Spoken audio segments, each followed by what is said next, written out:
What is hydrocephalus? Hydros means water and cephalus means brain. Whenever there is excessive collection of a fluid called a cerebrospinal fluid, which is like water, inside the brain, we call it as hydrocephalus. This cerebrospinal fluid is produced, circulated, and reabsorbed on a daily basis inside the brain. Almost 150 ml of it is produced every day, and on an average, around 450 ml is circulated in anybody's brain. This cerebrospinal fluid nourishes, nurtures, and protects and cushions the brain. It surrounds it on all sides. When this water gets collected more and more and more in the brain due to any particular reason, probably due to increased production of this water or any blockage in the circulation, or if there is a blockage in reduction in reabsorption of this cerebrospinal fluid, it may lead to a condition called as hydrocephalus. This water, when it increases inside anybody's brain, it puts lots of pressure on the person's brain, which leads to different symptoms and signs. What causes hydrocephalus? Hydrocephalus can be present in children at birth. In that case, it will be congenital, but most often it is noticed after birth, where it can be due to a brain tumor or an infection or due to a cyst. Very rarely, it can be associated with a condition called a spina bifida, where child has something abnormal in the spine but will also have a problem with CSF circulation in the brain.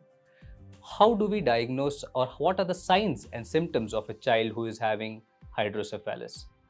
So a child who is having hydrocephalus will generally present with headache, vomiting, vision changes, irritability, and drowsiness. The signs and symptoms in an infant will be different from signs and symptoms in a toddler. In an infant, the skull is very mobile.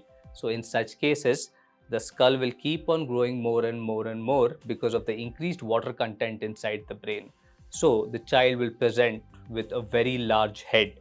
But whereas in a toddler, where the bones of the skull are completely fused, child will present most likely with headache, vomiting, and irritability. We diagnose it by either an ultrasound or a CT and MRI scan. In children that is below 1 year of age who have a soft spot on the skull, an ultrasound is helpful in diagnosing it.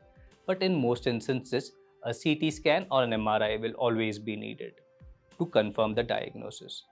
The treatment options basically involve always surgery. Basically, the treatment options that are available is to generate an alternative pathway to divert excessive fluid that is there in the brain to some other compartment of the body. For this, in most of the instances, we end up putting a device called as a shunt. It is a flexible silicone tube that diverts fluid from the brain, most likely to an abdomen or other parts of the body. Very rarely, we may choose to do a minimally invasive procedure called as an endoscopic third ventriculostomy, depending on how and what are the reasons for the hydrocephalus in the child. For more information on hydrocephalus, please do consult a pediatric neurosurgeon next to you. Thank you.